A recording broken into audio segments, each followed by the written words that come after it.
Assalamu alaikum. Welcome back. You are tuned into News and Views right here on Salam Media. Just a reminder that you can fulfill your Qurbani with Ashraful Aid. You can purchase a share in a cow in South Africa for 1,950 Rand, a goat in Malawi for 1,150 Rand, in Mozambique, a goat for 1,150 Rand as well. Feed the vulnerable families this Eid. Visit www.ashrafulaid.org. We'll now turn our attention to international matters. Disturbing reports indicate that the United States and Israel have proposed to alter Jordan's historic custodianship of Masjid Al-Aqsa in occupied Jerusalem. Now, to unpack this massive development and its implications, we are joined live from Jerusalem by historian, specialist, and author Dr. Ehab Jallad. Thank you for joining us this morning.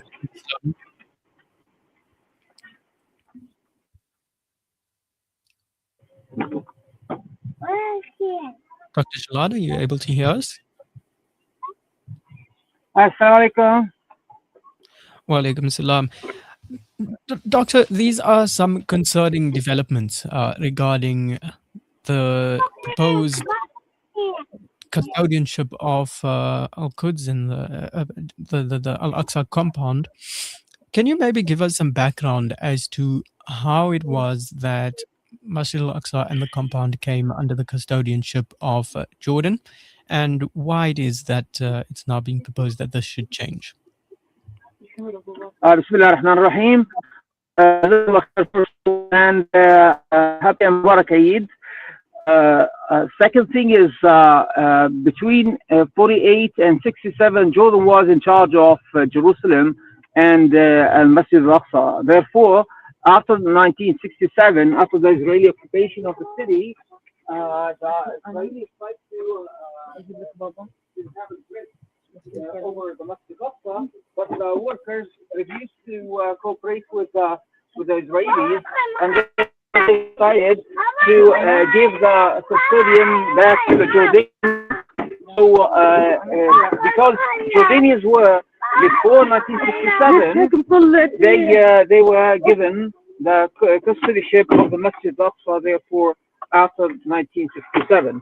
And this is the background why the Jordanians are in charge nowadays, because the Israelis did not accept to give custodianship for the Palestinians to be in charge of their mosque. In fact, the workers and like 99% of the workers are Palestinians. In fact, they are locals, but the administration and they are reporting to the Jordanian government. This is the condition of citizenship in Masjid Al-Aqsa right now. How close are we now to a complete and maybe even irreversible dismantling of what they call the status quo agreement? The status quo is very vague statement, and so you can't understand all the like the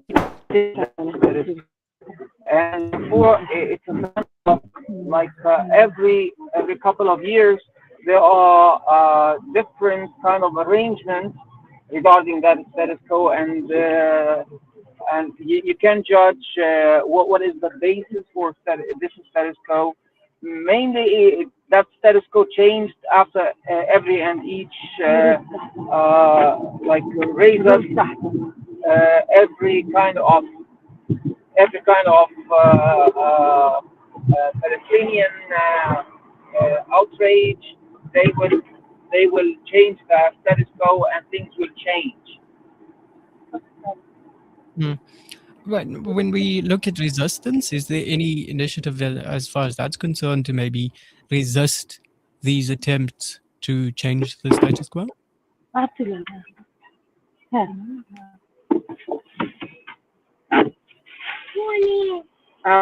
can't hear your question. Can you repeat it back again? Yeah, the question really revolves around resistance to any efforts to change the status quo. Obviously, I don't think the Muslim Ummah will accept this lying down, such a big change. So what can, the response from Muslim world to any attempts to change the status quo? What would that look like, and is it any match for the initiative of the Israelis and the United States government?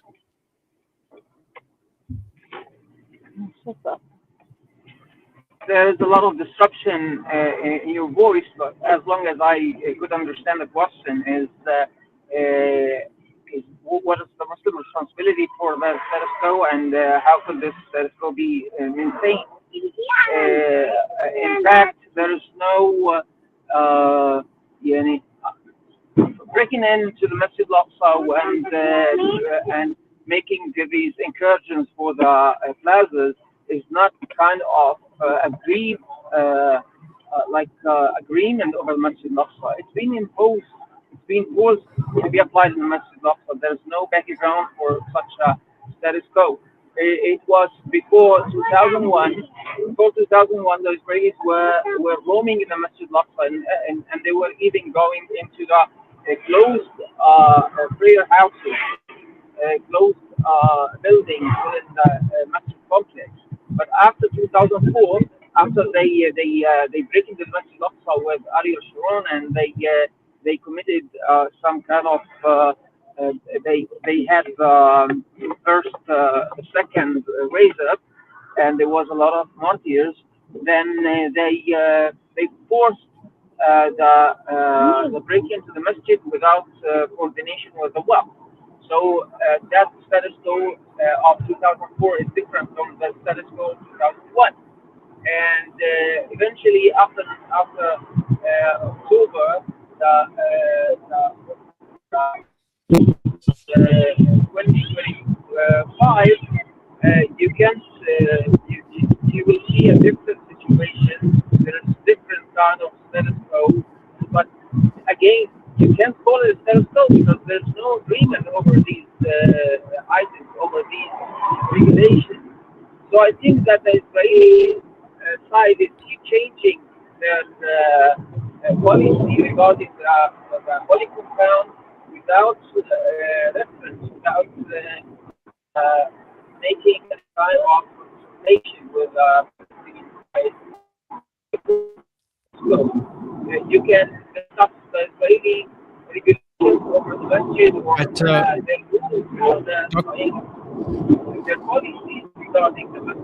Dr. Jallad, the connection is extremely weak, and unfortunately, I don't think we're able to do justice to this conversation. I would really have also liked uh, to find out what the atmosphere was like today as Muslims flocked to the Al-Aqsa compound for Eid Salah, the first day of Eid al-Adha, of course, in that part of the world. And it would have been really nice to hear what the atmosphere was like, especially within the context of the ongoing atrocities. And now we're seeing moves to strip Jordan of its custodianship of Masjid Al-Aqsa and then shift it into the hands of Israel. So that would have been interesting, but unfortunately the connection is letting us down this morning, and we really do have to move on.